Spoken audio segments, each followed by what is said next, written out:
My name is Ellen Marsh. I am a xenoacoustician. That means I study sound in alien bodies and alien structures for a living. How species hear, how they speak, how vibration travels through bone and shell and hull plating. I find it genuinely beautiful. I have never once caused trouble. I came to work. What happened was not my fault. Well, mostly not my fault. Beta 11 is an orbital dry dock at the inner edge of the Sable Reach, about 31 light-years from the nearest human colony. It is home to roughly 5,000 beings from 27 species. There are Ilqui, who are translucent and ribbon-shaped and communicate by changing their opacity, and who apologize almost continuously. There are Den, squat and four-armed, who taste the air with their forearms and consider a long silence a delicacy, the way you might consider a good meal. There are Serapha, tall and feathered, who count everything they see and who physically cannot lie without hiccuping. And there are Thalcor. I will come back to the Thalcor. A dry dock is the loudest place a person can live. The hull rings constantly.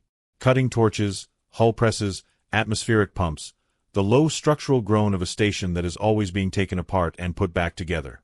Most species find it unbearable for the first several months. I found it restful. On Earth, everything makes noise, and most of the noise means something is coming. Weather, water, other animals. You grow up in a world where sound is information and the information is usually a warning, so you learn to listen at all times without ever really noticing that you are doing it. You stop expecting silence. You just filter and move on. This, I think, is one of the things that makes humans strange to the rest of the galaxy. We are never unsettled by a loud room. We simply listen and get on with things. I had been on Beta 11 for 9 weeks when Berth Overseer Cadron first noticed me. Cadron was Thalcor. The Thalcor are, by nearly any objective measure, physically magnificent. They stand between 2.8 and 3.2 meters tall. Their shell is a dense articulated plate, dark green-black, layered along the spine and forelimbs, strong enough to be used as a structural material in their own architecture. They move with the unhurried confidence of a species that has never in its history been prey. Their home world, Thal Prime, is classified as a 2 out of 10 on the Galactic Danger Index. They evolved as apex predators on a planet that stopped producing Y million years ago. Nothing there has given them a reason to be careful in a very long time. This, as I would later record in my acoustic notes, turned out to be a significant design limitation. Cadron was also, in professional terms, a bully. He had been the Berthan certification overseer on Beta 11 for 4 station years. In that time he had developed a personal habit of selecting one being per contract cycle and making their existence quietly unbearable. He controlled berth assignments and equipment certification, which meant he controlled whether you could work, suspended filing errors, confiscations with procedural justifications that technically held together but were obviously invented. He had done this to 11 beings across 5 species. Not one of them had pushed back. On Thal Prime, nothing pushes back.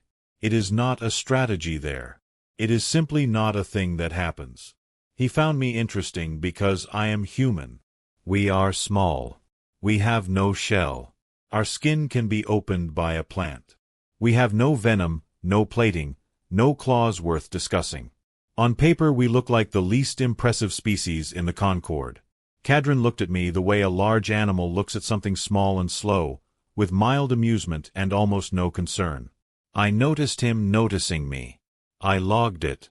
The first incident happened in the certification bay on a Thursday, which is a human unit of time that means nothing to anyone on Beta 11, but I keep track because it anchors me.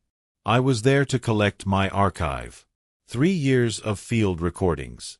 214 hours of the Den tonal dialect spoken in the Koresh Shallows, recorded from the last 19 fluent speakers, 11 of whom have since died. The dialect will be gone within a generation. The recordings are the only complete record that will ever exist. There is no version of the universe in which I could go back and make them again. Cadron arrived with 2 subordinates and a data slate. He cited a certification irregularity in my equipment manifest. The irregularity referenced Statute 9.3.b, subsection 7, which, when I looked it up that evening, does not exist. He placed my archive in administrative hold. He did this in front of perhaps 60 other residents. He said several things about my species that were meant to be funny. Our soft skin. Our drowning world, which is what the Thalcor call Earth, because 70% of it is water, and they find that horrifying. Our comp physical adaptation. The crowd was uncomfortable. A few beings laughed, briefly and badly. That is what bystanders do when someone powerful makes a joke. They laugh so that they do not become the next subject of one. I understand this. I hold nothing against them. I stood very still while he spoke. I am told this bothered some of the onlookers more than anything else I did. I was not shaking. I did not raise my voice.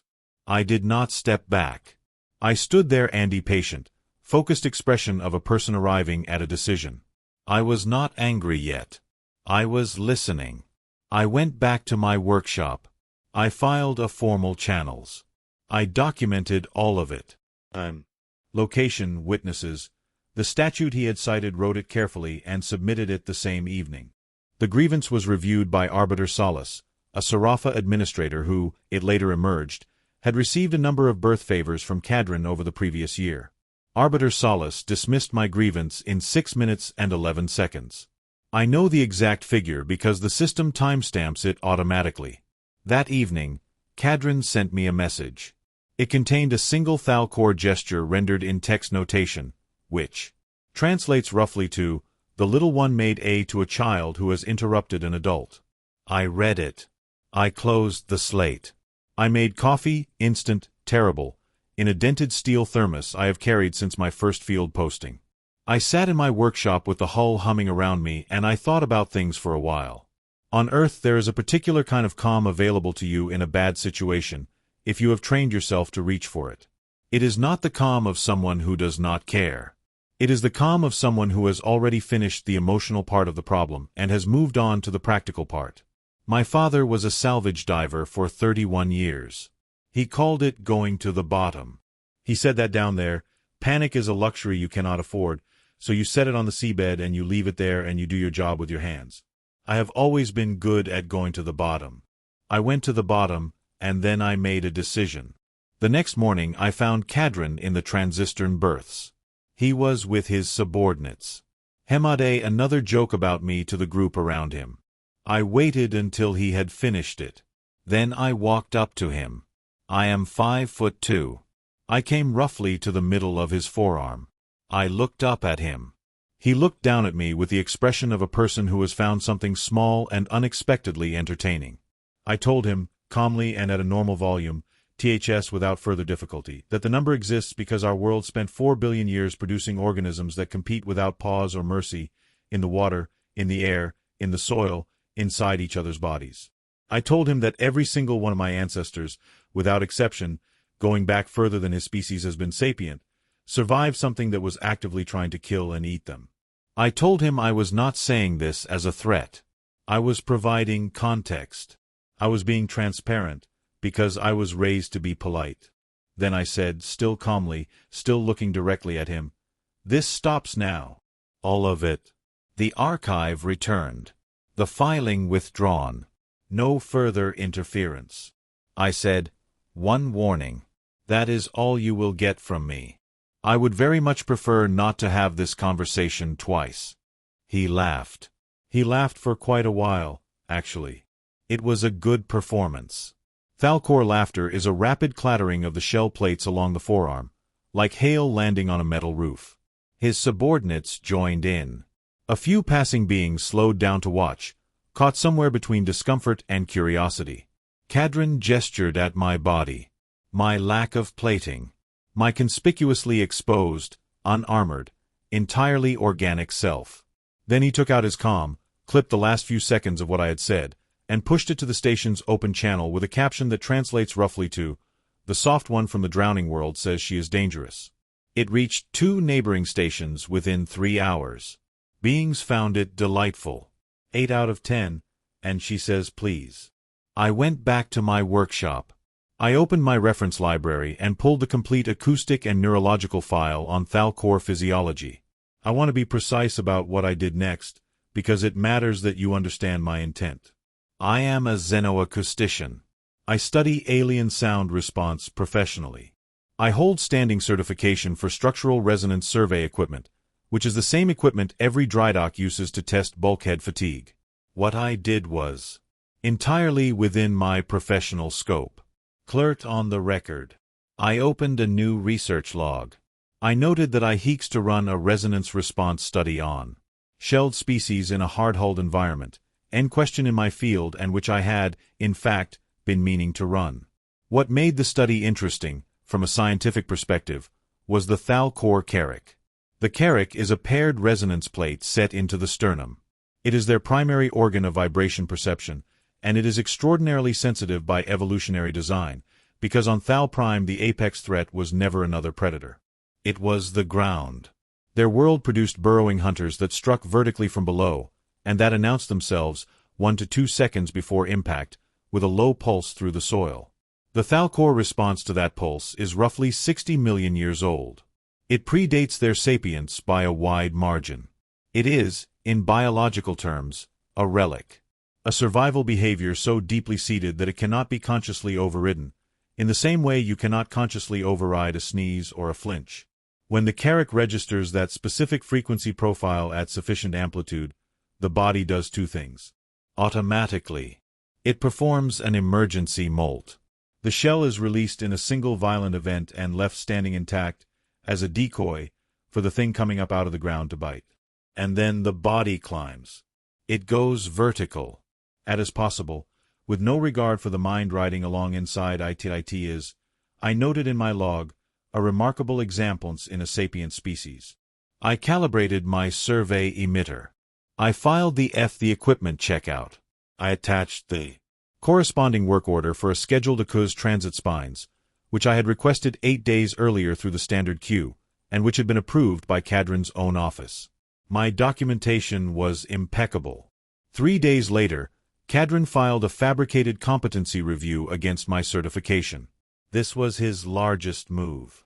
If processed, it would strip my professional stand, remove me from the station. He filed it publicly, and he sent me a message telling me, with several hundred residents able to read along, to enjoy my last weeks on a real station. That evening, I reviewed his routine. Transit Spine 4 Delta runs between the berth offices and the administrative ring. It is 52 meters long, narrow, high-ceilinged, and lightly used after the second meal cycle. Cadron took it almost every night, because it saved him 11 minutes, and because he enjoyed the way his shoulders filled it. I know this because I had observed it, the way a field researcher observes anything. You watch. You learn the pattern. You write it down. I know this because I had observed it, the way a field researcher observes anything. You watch. You learn the pattern. You write it down. I was standing in the middle of 4 Delta when anding in the open, with my equipment case, under a valid work order. He stopped. He looked at me for a moment with something that was not quite concern, but was perhaps, for the first time, adjacent to it. I asked him one final time to withdraw the FI. He stepped toward me. He did not answer with. I opened the case. I started the emitter. I sulked. The pulse reached his carrick in about 2 seconds. What happened next was very fast and very loud, and I will be honest with you, I have replayed the recording more times than is strictly necessary for the study. The shell released. It came off in one piece, the way it is supporting in the corridor exactly where he had been, upright and empty and facing me, like a suit of armor left behind by someone in a hurry. And what came out of it went up. He climbed the cable conduit on the corridor while his ancestors climbed, away from something with a mouth, on a world that has not existed in that form for a very long time. He cleared 4 maintenance decks. He set off 1 pressure alarm and 2 structural strain sensors on his way. He was found 6 hours later in a ventilation gantry 40 meters above the coolant trunk. Pale, soft, unarmored, curled against a support strut, refusing to be touched. Security had to bring a lift and a medic and, eventually, a blanket. I walked out of 4 Delta. I went back to my workshop. I updated my notes. The response threshold in station raised thaler than the field literature predicted. Genuinely interesting. Worth a proper write-up. I made a note to request a follow-up study, which I do not expect to be approved. The investigation began the next morning. Security reviewed the corridor sensors. They reviewed my equipment certification, which was current. They reviewed my work order, which was valid, and which his own office had signed. They reviewed my research log, in which every entry was accurate and every filing was on time. I had made no threat. I had not touched him. I had not, at any point, raised my voice. A Thalcor emergency molt is not an injury. It is survivable, and the shell regrows in approximately 90 days. During those 90 days, the individual must double, because a soft Thalcor cannot be seen. Without one. It is the single most private thember of that species, and it happened to him. Security reviewed the corridor sensors. Deification, which was current. They reviewed my work order, which was valid, and which is or reviewed my research log, in which every entry was accurate and every filing was on time. I had made no threat. I had not touched him. I had not, at any point, raised my voice. A Thalcor emergency molt is not an injury. EHEL regrows in approximately 90 days. During those 90 days, the individual must wear a pressure suit in public, because a soft Thalcor cannot be seen without one. It is the single most private thing that can happen to a member of that species, and it happened to him in a hallway. The fabricated competency review against me was examined as part of the same investigation and was, in light of everything, quietly withdrawn. Cadron was reassigned to a cargo relay in the outer arm. The Thalcor consulate requested that the incised. I agreed immediately. I have never had any interest in publicity. My archive was returned 4 days later. It was delivered by a junior Thalcor clerk who kept his eyes on the deck, plating the entire time, and left very quickly. I thanked him sincerely. I have nothing against the Thalcor. Most of them are perfectly decent people, and this one had done nothing to me at all. I checked the archive. All 200 info. I put the recordings back where they belonged. After the incident, several beings on Beta 11 began, quietly, to look things up. A Den Hull engineer requested the full Earth Biosphere classification report and read it twice. An Ilqui trader pulled the Galactic Danger Index entry for the Sol system and sat with it, going slowly opaque, for most of an evening. And a young Sarafa apprentice tracked down the concourse recording of my first encounter with Cadron, the moment where I stood still while he laughed at me, and watched it 4 times, trying to work out what she was seeing in my face. What she was seeing, I think, was a person listening. Someone standing very quietly in a loud room, finding the exact frequency at which a structure fails. Humans did not get off our planet by being the largest thing standing in the room. We got off it because we listen, and we are patient, and we are extremely precan exactly once. The galaxy is enormous, and mostly peaceful, and full of genuinely wonderful things. I love it out here. I love the work. I love all 27 species on Bateo. Took a while to hear me. I only ask the universe to behave itself now. And when I ask once.